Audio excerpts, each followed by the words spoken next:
That's not how any of this works. We get some coffee, we go on the interwebs, and we chat as if we were sitting down at a Starbucks. At the end of the world.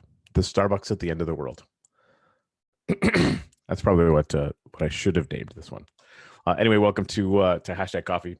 We're live. Yeah, Glad I stopped ranting before. I was leaning in that direction. Yeah. So there's not really any news.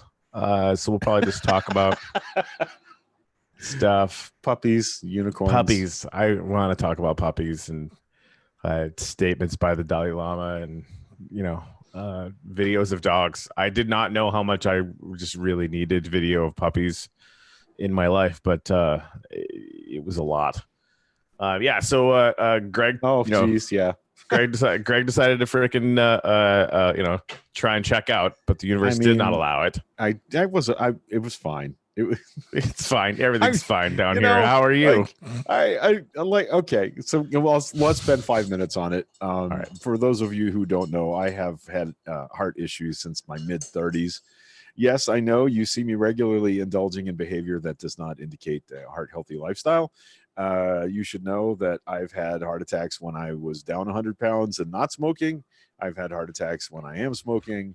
It just is a thing that happens. I don't have the giant chest clutching, fall over and die kind of heart attacks. I have mild myocardial infarctions when things get blocked up or congested. And that's what happened. I had a mild heart attack Thursday night. They did a heart catheterization on Friday morning.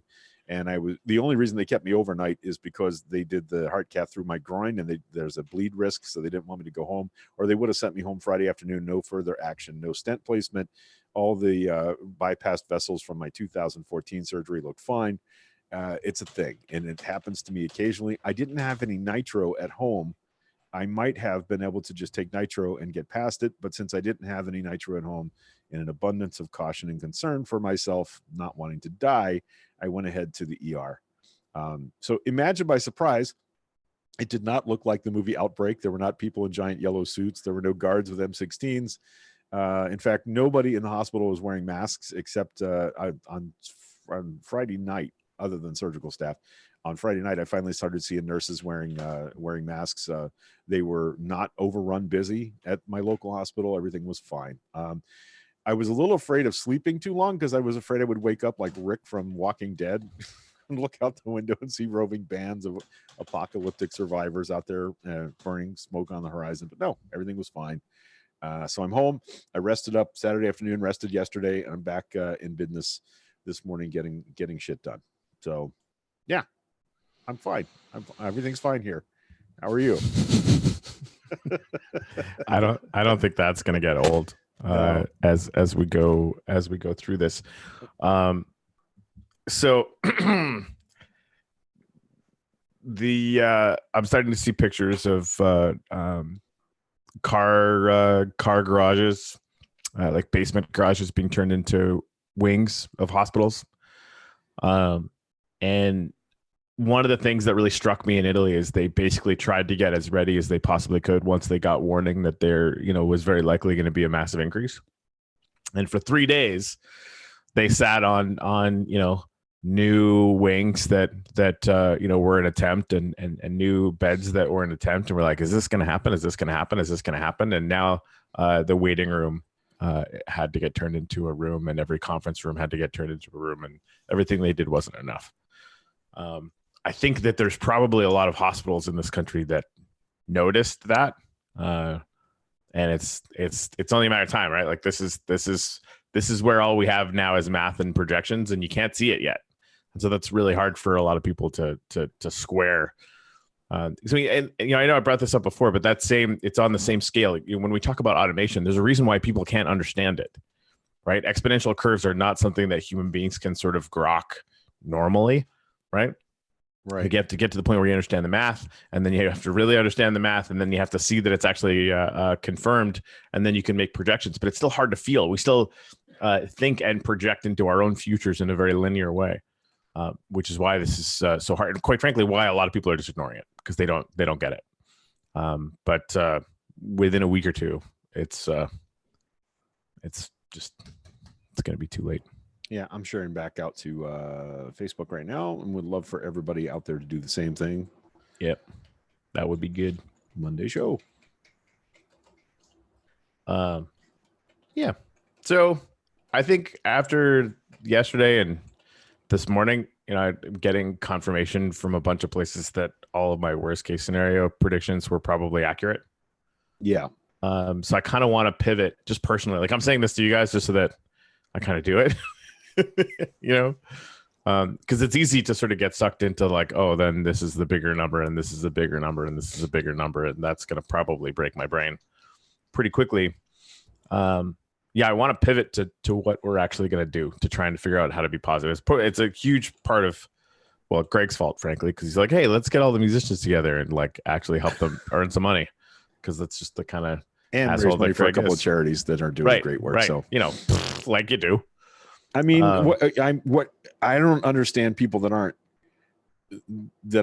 I don't even know how to say it. I mean, I built a machine here. I built a public facing megaphone machine to make people aware of things in our county that were being done that were great, and things that were not being done that were not so great. And there are lots of days when I don't know why I built it, but then something happens and I get a trigger moment and I make a thing. But I want you to know I don't make any of those things on my own. I always have a cadre of amazing superhero human beings that jump in and help with stuff. And, the other guy on the microphone this morning is one of those people and has been for 5 years now. And when I had this idea on Thursday night, I think I messaged Julie. I messaged Kira Withers from Hands of the Goddess, because she's always a helper. And I messaged Julie Black because they always support what I do. And both of them, I basically messaged them, I have an idea. And both of them replied, "Oh boy." Oh boy. Like word for word. Each of them said that separately. And I gave them the idea. And by, by noon on Thursday morning. Yeah. I had booked 7 local music acts to come play hour-long sets live on Facebook and put up their Patreon or PayPal information so they can raise money to replace loss of gig money. And by yesterday, I had 2 charities on board that will be raising money for that serve our homeless and needy populations. So yeah, the Stay the Heck at Home Music Festival is going to happen Saturday night from 5 to midnight. And I had to name it that because I couldn't get it on WUSF radio with Stay the Fuck Home Music Festival. So we changed the name. Intent is still the same. And in fact, tomorrow there's a piece running that features an interview with me and an interview with Julie and or Dave about the event on Saturday. And it's going to be great. I have no doubt it's going to be awesome. I'm going to link to the event here in just a moment. Yeah, it's good stuff. So I've also been talking to my Aunt Gail, who, is a sort of therapist type lady. I'm not sure if that's exactly her title, but it's the kind of work that she does and that she's passionate about.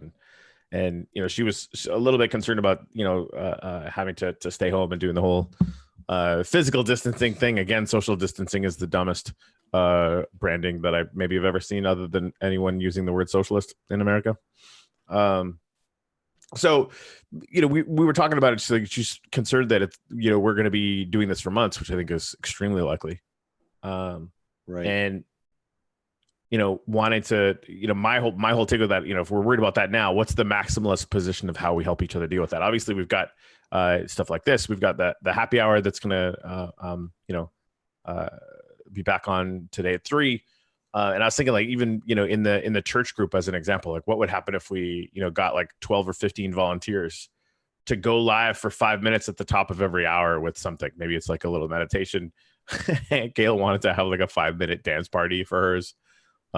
So I think now's the time to start thinking about ideas of simple things that we can do to interrupt what could be kind of tougher patterns as we all kind of get into this mode, right? So like, what can we do in the front end to overreact, right? Like that's what I want to see. I want to see a bunch of people overreacting on the positive side, overreacting on the things that we can accomplish, overreacting on the things that we can do to hopefully help. Right.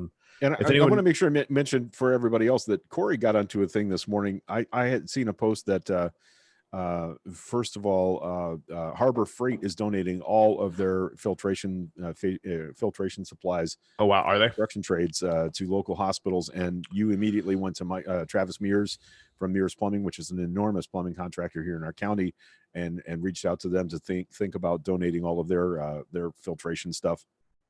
So that's what we mean, right? Overreact. You know, who can you roll on to do good stuff for their community right now today? And we can all do something. We can all help somebody. We can donate $10. We can give a giant jar of peanut butter. We can figure out some way to impact this situation in a positive way. And I don't understand people that don't feel like they could do that. Yeah. Yeah, it's you know, I think Mears might have some of that stuff in, you know, in his stores, but I'm a lot more interested in the people that he knows, you know. Right. His you know, if he puts the word out in his network, we could see, you know, thousands or even tens of thousands. So right. and it's going to be needed. And that's the thing, right? Like it you know, to some people it might not seem like we need it now. And I said that in that post, but JT, who's a friend of mine who used to work out at the gym that Michelle and I went to, the boot camp, said their hospital's already running out. And that's because everybody's just started buying them up and hoarding them. Yeah. The supply chain was not in any way, shape, or form prepared for this. I think that's another advantage that places like Japan and South Korea have as well. Like they've gone through, you know, SARS and MERS in a much bigger way than we had to. So they kind of, you know, they've already normalized a lot of this stuff into their culture. I'm sure they already had stockpiles that, you know, we didn't have. They had infrastructure ready so that once they had a test, they could start sending that stuff out. All things that had started to come together after the H1N1 with Obama's pandemic response thing. And of course, we all know what happened to that. Yeah. Yeah. Anyway, so yeah, Jen said, I'm so grateful for this forum. Seriously, been crying all morning like a freak. You're not alone, Jen. You're not a freak. I mean, if you're a freak, then we all are. And then what does being a freak really mean? Yeah, no, I'm having the same kind of morning, like the getting sort of just prepared for the fact that, you know, we were right and this is going to get weird. So now what? Yeah, I was also just thinking about this thing that we've been doing now, doing live shows from our respective homes. You know, we're doing the show this way for what, I guess, 8 months now, where we, we do video conferencing and we cast those live, has prepared us to do a whole lot of other things that are really, really super healthy, like this stay-at-home music festival. I know technically how to pull it off now, and I wouldn't have known that without this 8-month head start. I'm changing over to teleconferencing for our counseling work, and I would not have known how to do that without this. Is getting people used to coming to a certain place at a certain time on the internet every morning makes it possible for us to show other people how to do it. And I've been amazed at the number of local musicians that I've seen just throwing sets up on the air, not even raising money, just to do something, you know, to keep people busy and occupied and happy. Shit, you know, this is a moment that we kind of are all ready for as residents of the internet and social media. You know, people can you know, talk shit about Twitter and Facebook all they want, but I'm seeing a pretty positive response and outcome here. And I like the idea of people just having Zoom chats with each other for fun, just Zoom chatting up people and spending 10 minutes face to face with them. That's pretty cool. I was thinking about maybe throwing a Zoom link up, like leaving the chat open, maybe in the like maybe in the church room or something like that. Right. And even, you know, maybe even punching a live. So like people don't want to get on Zoom or whatever, they can comment or whatever. And anybody that wants to be in there just can. If that's something that people would be interested in. I keep thinking, like, you know, this is exactly what they would do with a you know, a church rectory if they could. Yeah. And we can, because it's all virtual. Yep. Also, I don't know if you saw this, but Melanie Curtis is doing a Zoom gathering for people to tell jokes and be funny. That's the whole intent is just to, awesome. Yeah, she's an awesome human being anyway. We need to get her back on too. Especially we are supposed to have like, see, get my messages here. We're supposed to have Erethy on this morning, who's a friend of mine who's very similar to Melanie Curtis, but she has not. Huh. That's weird. Dave Meyer says, didn't get the notification that you were on yet, and the show isn't showing up in under my notifications or subscriptions. Sorry, Dave. I don't know what that's all about. On Friday, brought my pharmacy's last 30-day supply of my lupus meds. Good Lord. Boxer Cat, my husband just came in to tell me that Trump is backing off from social distancing. Today, my company is reevaluating. Will let us know if we are reopening. Seems like a bad idea to me. Yeah, for a public-facing medical cannabis dispensary does not seem like somewhere I'd want to hang out if I had the option. Silvestri, I'm sorry, Jennifer. Hard as it may be, gather up that energy and redirect it if you can. Start a project, read a novel, bake, exercise, call people, and just talk. There you go. Let's stay engaged. Stay engaged. Donovan Meter, states are competing with each other and the federal government for medical supplies, making them more expensive. That means more people are going to die, likely. We have a factory here produces chloroquine. The factory now has police protection after shady characters were threatening the owners. Good Lord. And by the way, chloroquine is not necessarily chloroquine. I'm guessing because it's like quinine is related to that family of drugs. It's not necessarily the answer to all of our prayers, despite what the president said the other day. It's actually causing overdose problems in some African countries. It can cause blindness and other issues. So slow the fuck down on thinking that. Also, all it does is is reduce viral shedding, makes it less contagious. Is not in any way a vaccine or a preventative. So we need to remember that. Yes, I did. Jennifer Jen, did you see the video of the woman who was on her office Zoom chat and went to the bathroom on camera? I did. Corey, did you happen to see that? Sorry. Oh, yes. 20 people on a Zoom conference and she went to the I was like, oh no. Yikes. I saw there was one. Yeah. Somebody getting a hand job on camera, apparently. Wow, what? In a college lecture. The professor apparently just rolled on with the lecture. And yeah. No, I sent Michelle one because Michelle was actually in here. We figured out how to set her up to work remotely. She's in here working remotely, and I sent her this one where this this woman was obviously giving a presentation from her desk or whatever, and her boyfriend or husband or whatever walks out in a shirt and is gaunch, and she's like, "What are you doing?" And like trying to push him away, and he runs out of frame into a door and then falls down. Oh, we're gonna have so much potential comedy. Oh God, it was really quite good. Hey, listen, while I'm on the subject, Michael Smith said we should start a poetry slam open mic night. I'm all for that. In fact, I got asked immediately after this whole Stay the Heck Home concert thing started up about doing one for artists and crafters, right, where they could show their wares, sell their stuff on a live Zoom kind of event. So we're probably going to have a virtual Stay the Heck Home art festival in the next week or two as well. I just can't do them both in one weekend. I'm going to be doing a 7-hour live stream because I'm an idiot. And I don't want to try and do that 2 days in a row. So we'll try and maybe do that in the week that follows. Maybe pull off another one. And by the way, the response to that, I filled up the bill here, 7 acts, 7 hours in about 12 hours. So I think if we wanted to do this again, I could probably have a completely new lineup of bands to do it on a follow-up weekend. Why not, right? Right. Why not make it an ongoing thing? Saturday night, we picked it from 5 to midnight because that's prime time for music gigs. And I like the kind of formula I have for what you should donate is think about what you spend when you go out for an evening of music, your drinks tab, your food tab, and a cover if you have to pay one. Subtract from that what you're eating and drinking at home and donate the balance to the musicians that are performing on this event.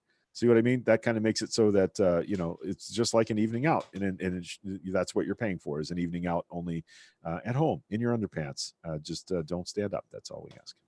And of course, only if you can, right? What? Only if you can what?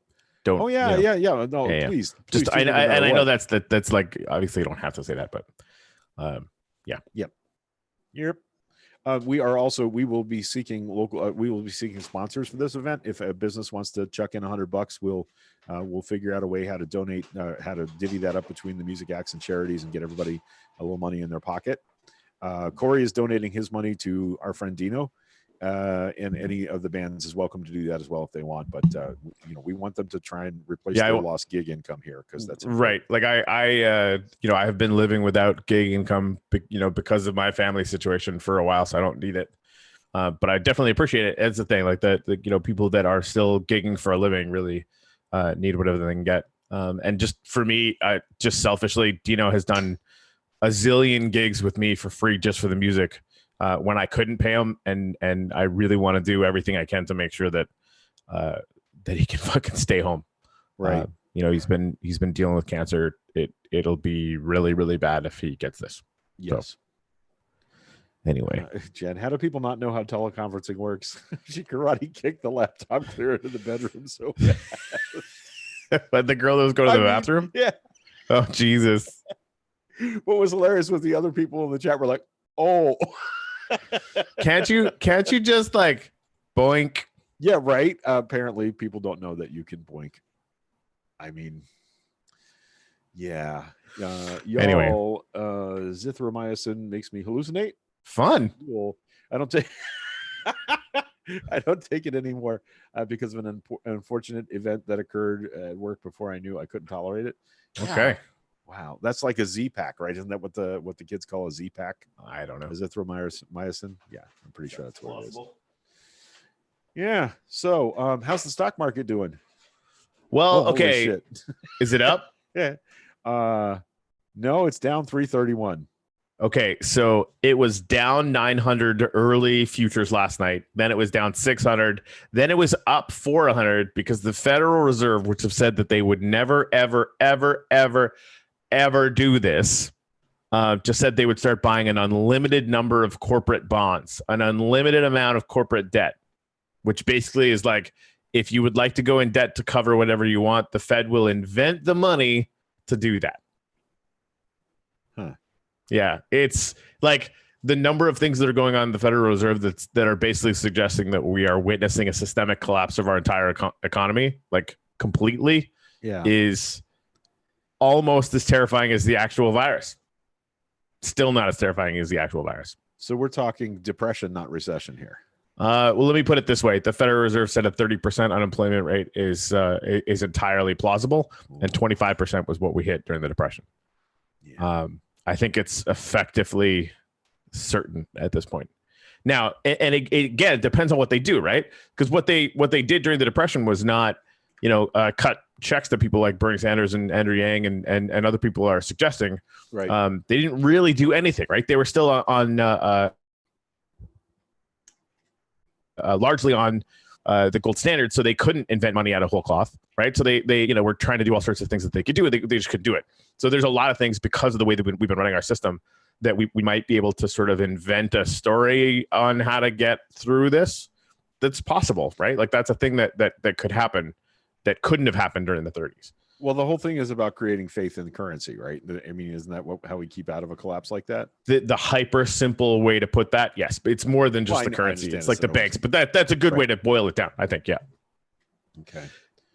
But I mean, I do know people who have withdrawn money from their bank this week, to make sure that they had cash on hand. That's more, I think, a fear of the power grid going down and not being able to do banking business online or wherever. But I don't know. Makes me wish I'd stocked up on gunpowder and whiskey.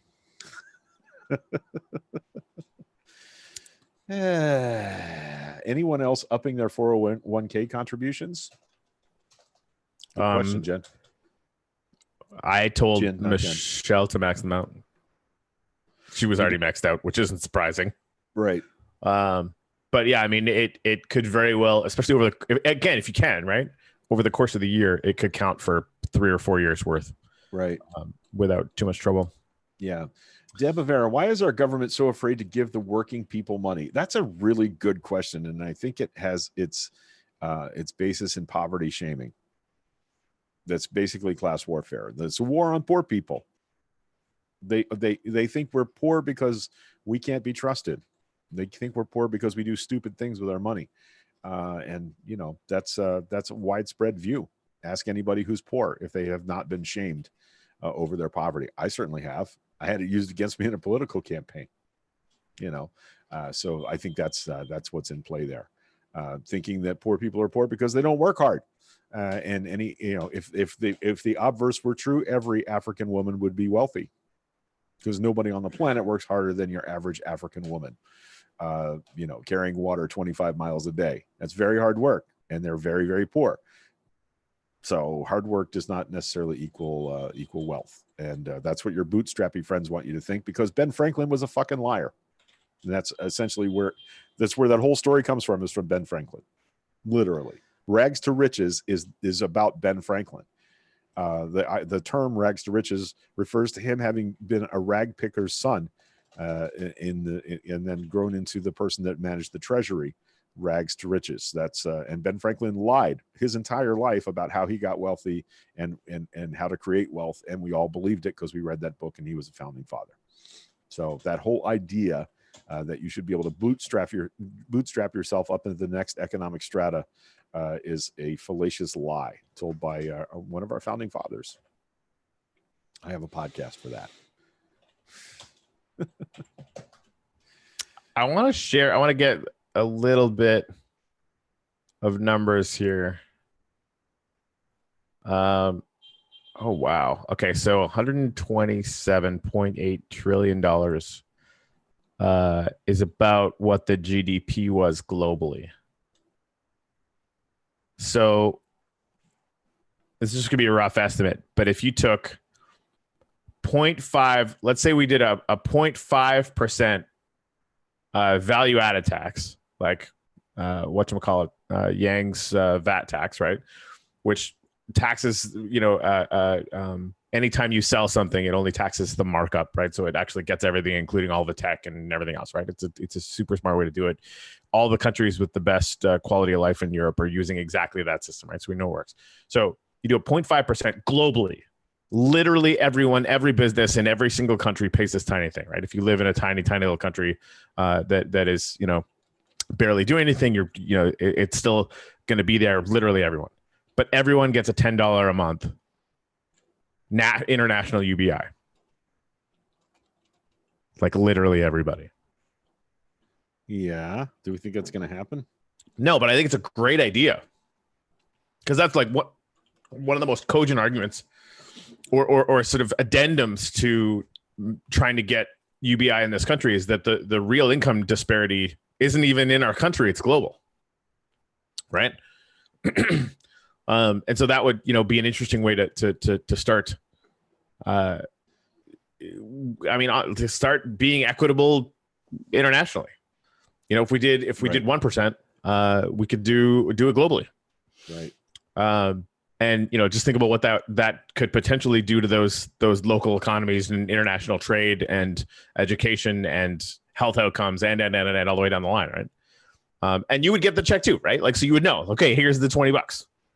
And literally everyone on the face of the earth gets exactly the same amount of US dollars or equivalent every month. Again, is that going to happen tomorrow? No. But should it? I think so. Yeah. Well, I don't want to play a good news card here because things are going to get worse before they get better. But I think this is now, I think a lot more people are going to understand why we've been advocating for single payer healthcare and universal basic income, because it's clear that, now it's an emergency. Well, motherfucker, some of us have been living in an emergency for 3 to 5 to 10 to 20 years. Right. Because it wasn't an emergency for you doesn't mean it's not an emergency. There's been an economic emergency in this country for decades. Witness the fact that we were thinking about not closing schools because it was the only food kids were getting was at school. That's fucked up. And that's a systemic problem. And, if it happened in one city or one state, maybe not. But, every county school board district that I know of immediately said, whoa, now that's how kids are getting food. What are we doing? How are we getting kids food that this is their only meal of the day?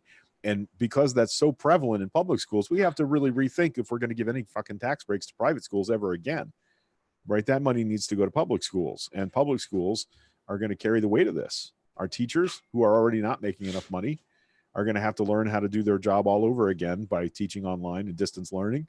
And that's only one aspect of this emergency. That's been true in poor communities in America for decades now. So time for a new deal. Franklin it's funny. Delano Roosevelt's programs created the most powerful economy in the world. And now it's time for us to do that again. Fred Krueger actually said that exact same thing in the economic impact thing, which I found really, really surprising.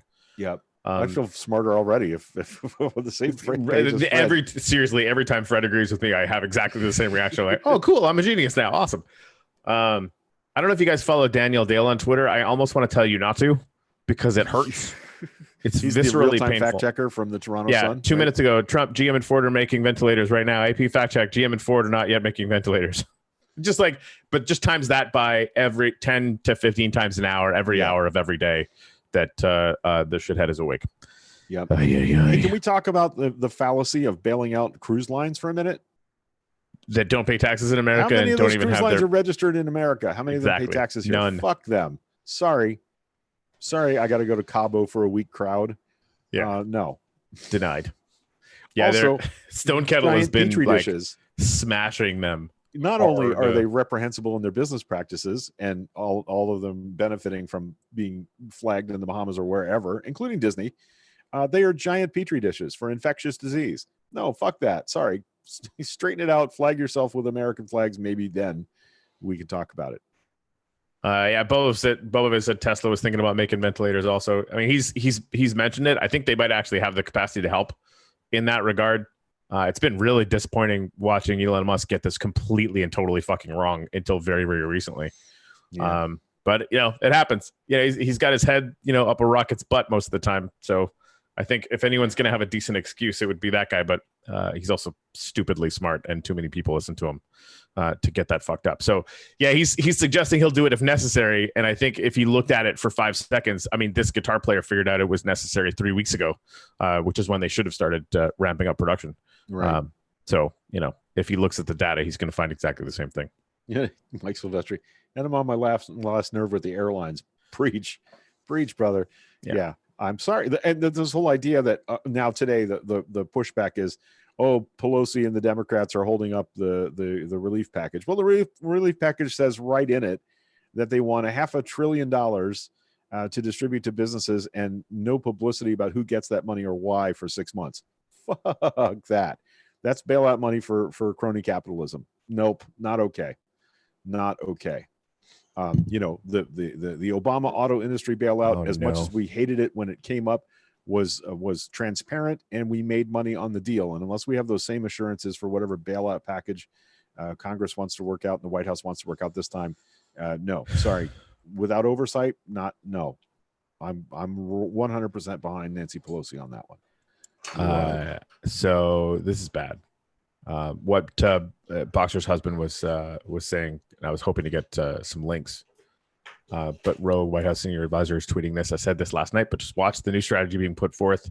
You're already seeing it being teased. And I saw Trump tweet suggesting this morning is to end the quarantine early and focus on the economy. It's stupid, criminal, and won't work. And it's going to be the point of focus starting now. So here's the thing.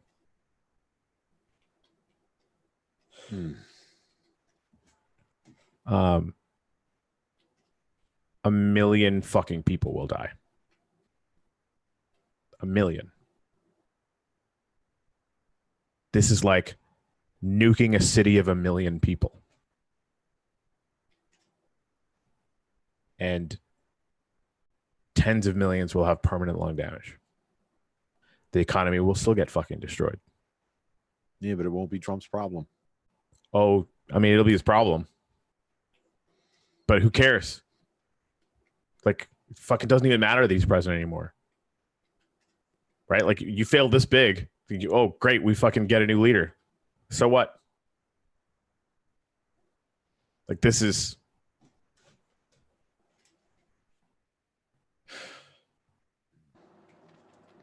Yeah, that's not good.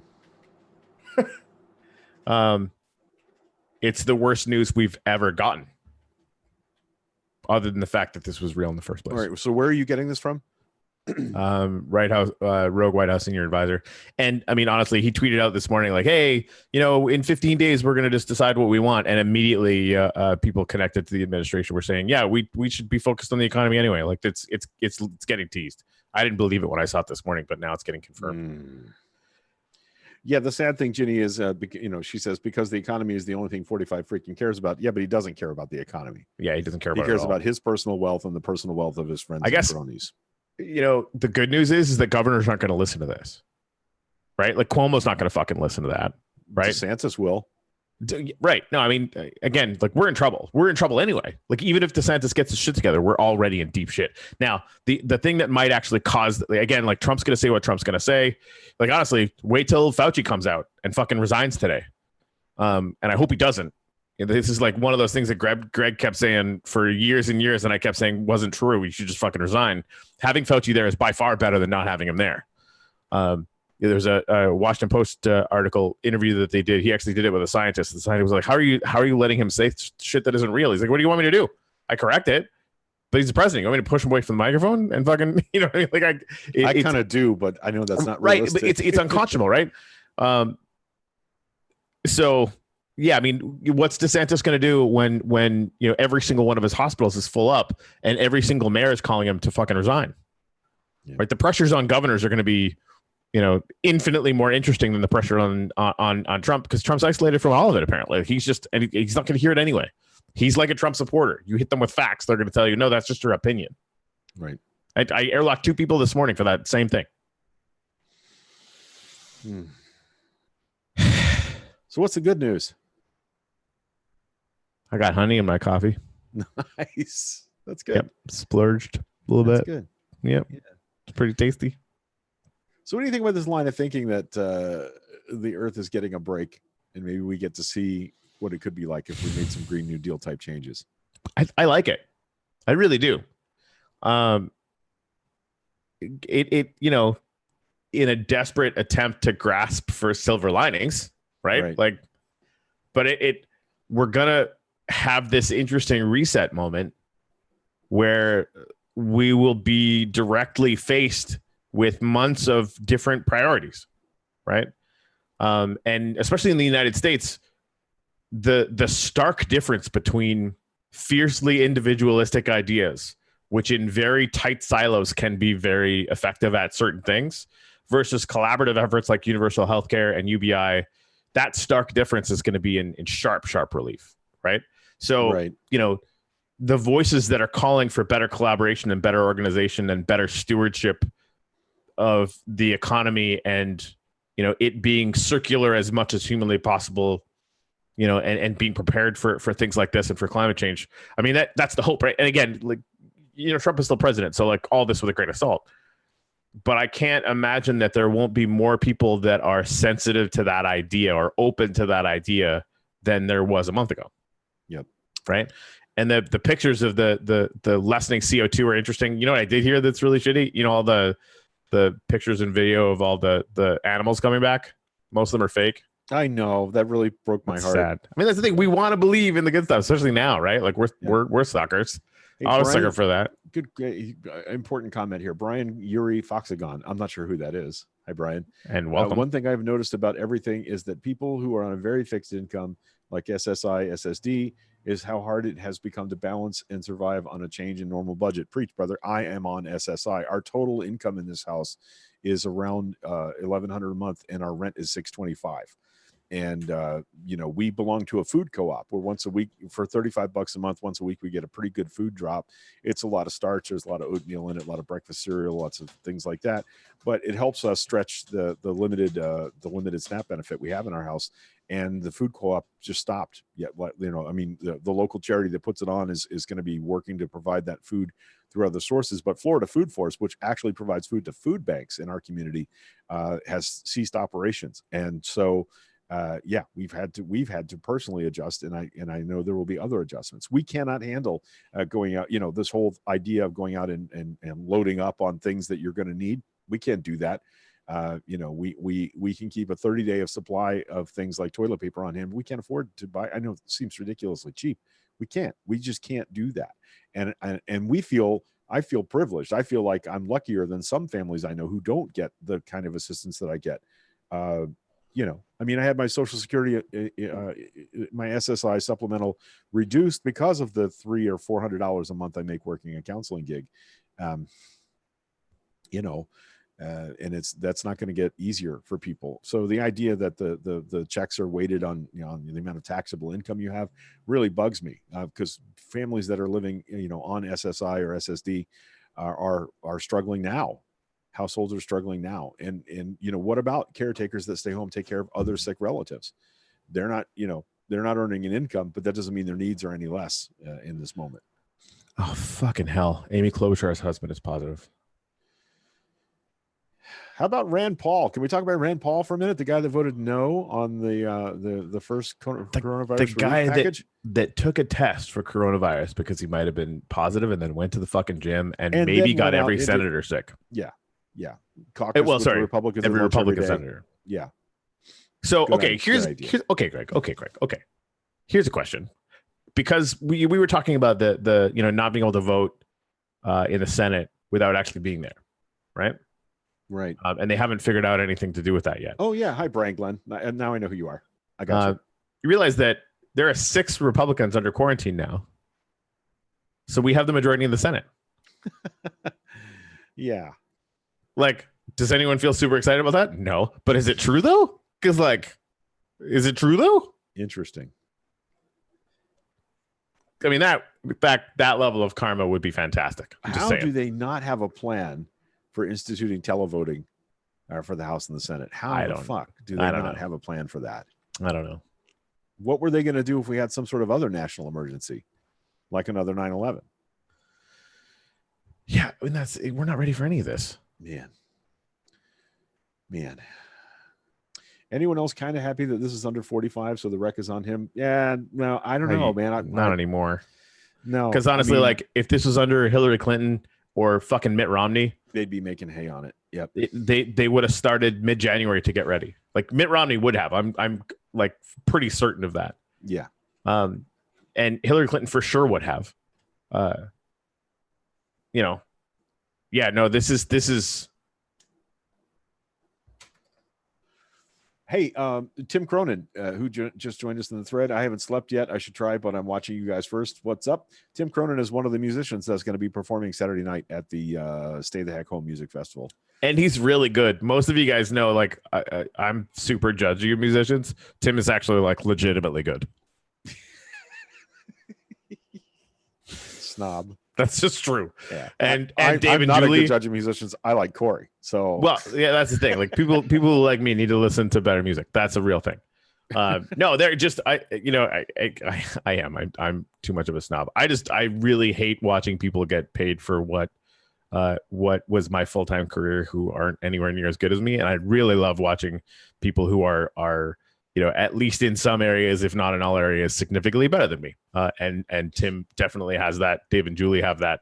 And a bunch of other people that are playing Saturday do as well. So I dig it. Yeah, super impressed by the folks that are showing up for this. Some of whom I've never seen perform. I've only seen their stuff online.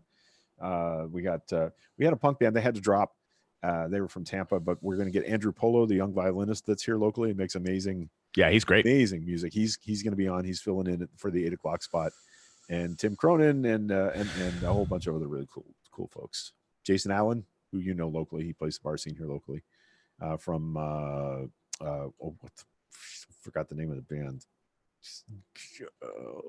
I feel terrible. Never mind. I'll get my promotional shit together here later in the day. Yeah, they're going to immediately change the voting rules. Likely, they will not need to be present to vote. Yep. Craziness. So what do you? Yeah, shit. Jim Acosta's saying that. Oh, fuck, it's real. What's that?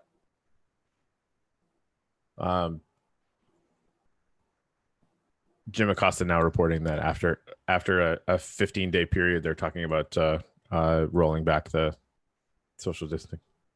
Yeah, that's insane. That's insane. It's fucking criminal. Hold on.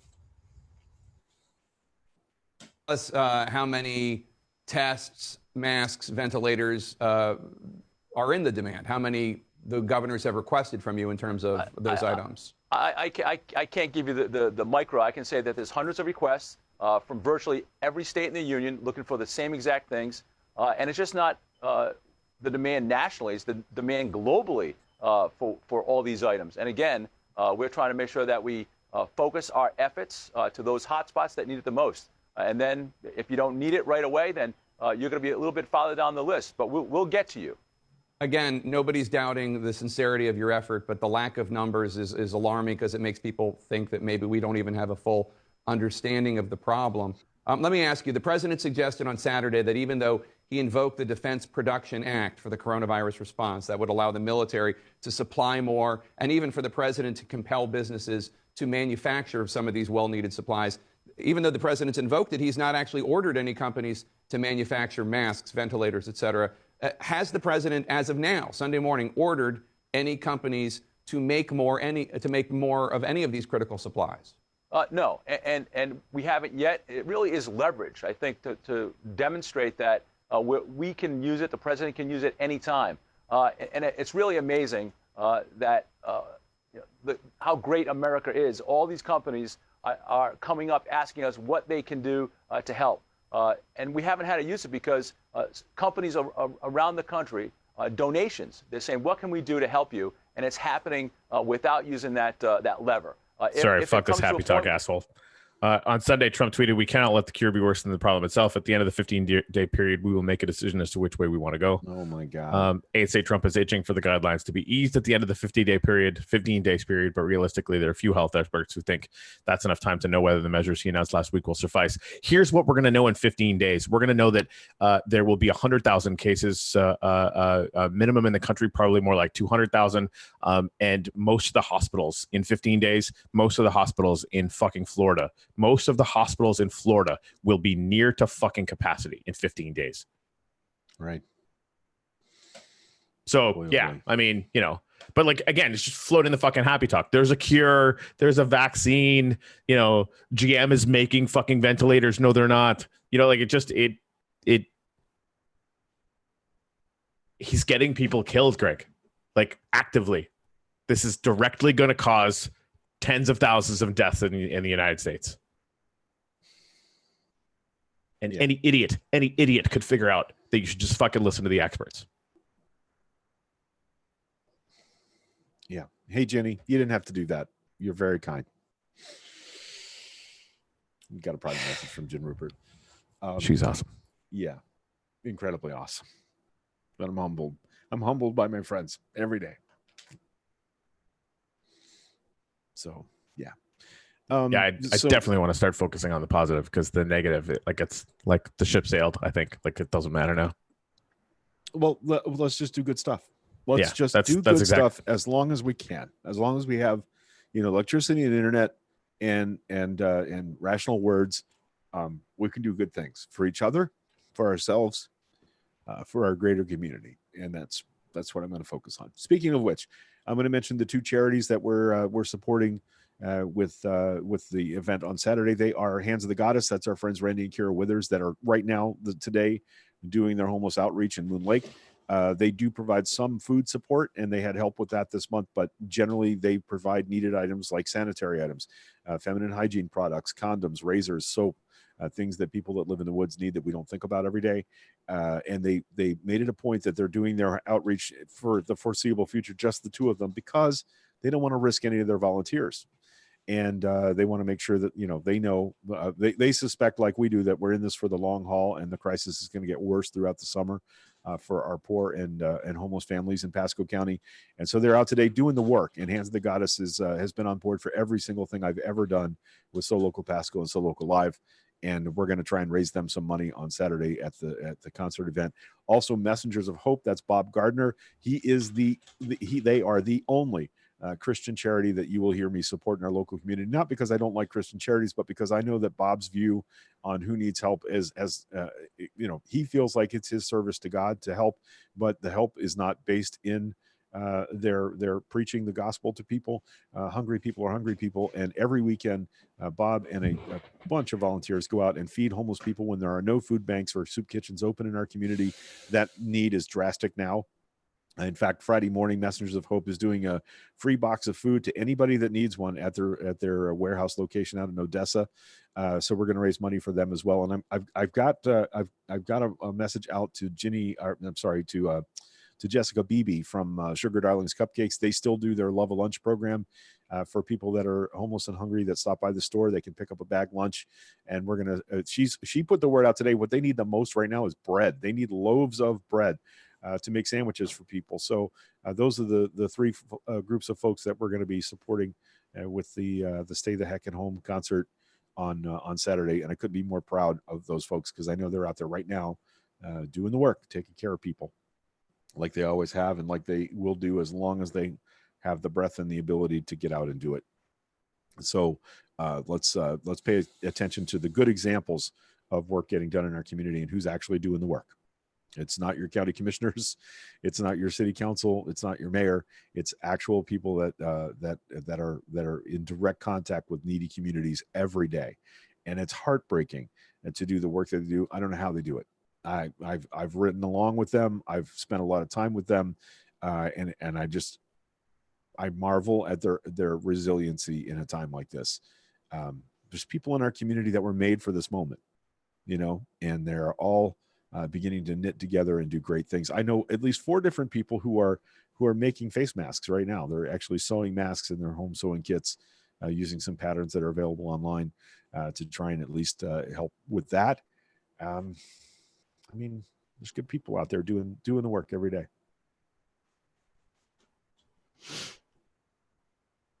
Happy thoughts, Corey. Yeah. No, I mean, you look troubled, my friend. Yeah. Yep. I am. Yep. And by the way, there's people right here in this thread that are regular contributors to Hands of the Goddess. Casey Marion and Ginny Rupert particularly have stepped up for our local charity. And with Ginny, she's in this community, but Casey, we are so grateful that you reach into our community from far away and donate when you do. It's always meaningful. And save some pennies though for Saturday, because I'm going to tell you about a couple of other local charities that do great work. And we're going to ask you to jump on board, and we're going to ask everybody to jump on board and donate something for that.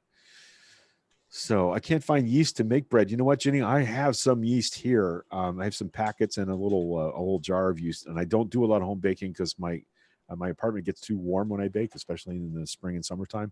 So if you want to come by, and I'll hand you a baggie of a substance, I'd be happy to do that if you want to do that. Man, now I want to bake bread.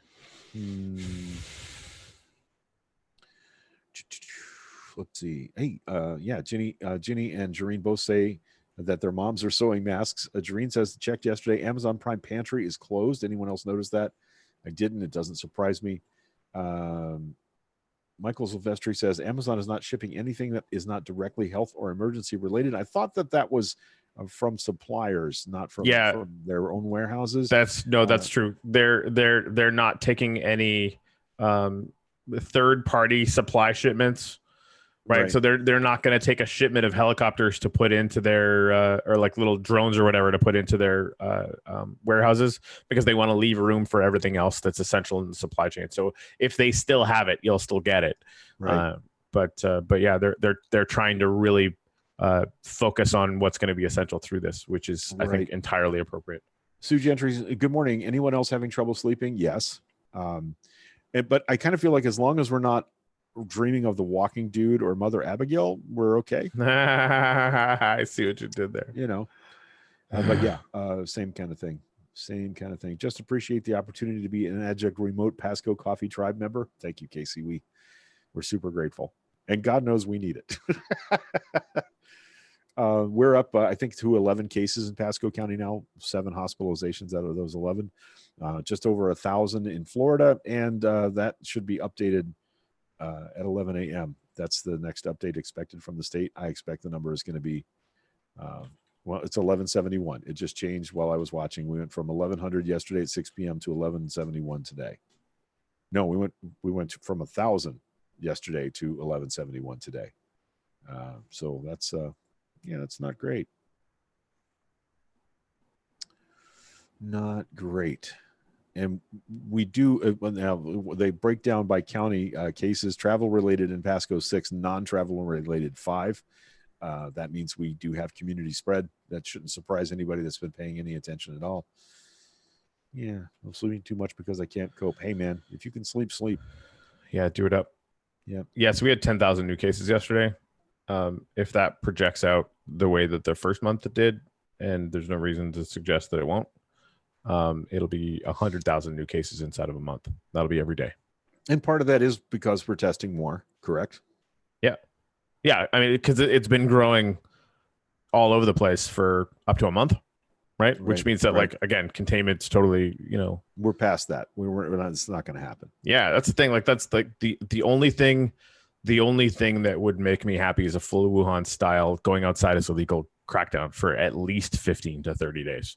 And they won't do it, right? I don't think it's even workable here. But like, I think systemically we were not maybe ever going to be able to do that. Canada did it. Did they though? Yeah, it's $1,000 fine to go outside. Okay. Oh, hey, I got something I wanted to tell you about from Egmont, British Columbia. That's in Western Canada. But trivia time: Egmont Key at the mouth of Tampa Bay is named for the same British naval officer that Egmont, British Columbia is named for. He named stuff after himself when they were mapping the North American coastline in the 1800s. Anyway, Egmont, population maybe 200, spread over about 8 square miles. It's a little tiny town on a remote part of the Sunshine Coast. They started doing a thing at 9 o'clock every night. Everybody goes outside their house and howls like a wolf. I like it. And you can hear people off in the distance because it's very quiet up there now. There's no auto traffic. So they're having a nightly howl at 9 o'clock on the Sunshine Coast. And my friend Myrtle Winchester reported that last night they were in the middle of the howl and you could hear people in the distance. And then all of a sudden, real close to her house, there was a big, deep, honest to God wolf howl. Like a wolf heard all of that and decided it was time to say hello. So That's I thought that was pretty cool that they had a real wolf interrupt their nightly howl. What a cool community tradition, just everybody, we're here. We're okay. We're all okay. We're here. Just like wolves do. Kind of cool. I liked it. Something important here. Greg said a better way to assess the spread of the virus is to look at the number of corona deaths. That's actually not good because that shows you what it was like 3 weeks ago. Right. Again, if you want pretty accurate data on what it was like 3 weeks ago, go either 0.5 to 2%, depending on how you want to track it. And that'll give you the number of cases. So right on. Yeah, Deb Marcotte, think of all those spring break kids getting on planes and dispersing throughout the country. Yep. Everybody, look at this is the most Florida thing ever. These are your kids. Everybody else in the country. We don't like Clearwater Beach. Nobody here. We don't go to the beach much here. I mean, we kind of do, but not like, the problem here was just ridiculous, 10 feet tall and bulletproof, thinking they're immortal kids. And nobody's parents telling them to stay the fuck home. That's, and they're all dispersing back to where they came from. Five students from University of Tampa alone tested positive this week in the last few days. So yeah, university spread is going to be huge. And we have some massive universities in the state of Florida. Corey lives about 2 miles from one of them. University of Miami, University of Florida, University of Central Florida is I think the third largest college campus in America now. So, yeah, I'm super, super concerned about that. Yeah. Oh yeah. I saw that today. Ginny says, by the way, California's having the same beach issue. Yep. Big crowds at the beaches, despite the stay-at-home order. And I know they don't want to get, draconian about that, but they may have to. Let me see. I want to see if I can tell you something. Michelle said something about, I can't remember what we were talking about when we were driving back, and she was basically suggesting that the best way. No, we were watching this dumb show with her parents about freaking cops because Carrie's awesome that way. Right. Anyway, so there was a standoff, and my wife, who is a fucking card carrying genius and super funny, just said, "Why don't all those MRAP trucks have flamethrowers?" Right. And so we've sort of been on the whole flamethrower thing for quite a while, which is really, really funny. So I want to share with you guys what some mayors in Italy have been screaming from the top of their lungs. It is real good. Please hold.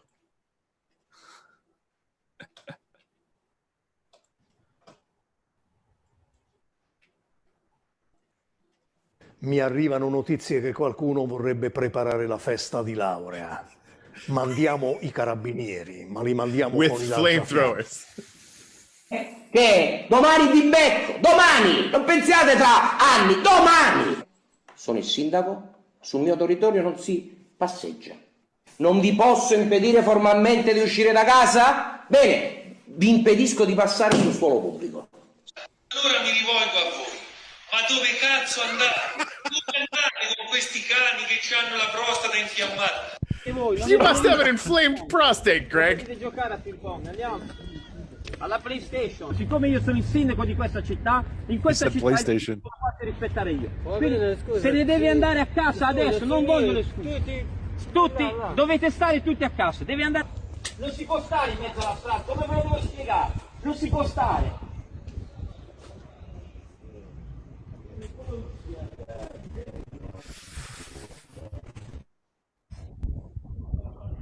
A casa. La mazza, le fidanzate con la mazza ci vogliono.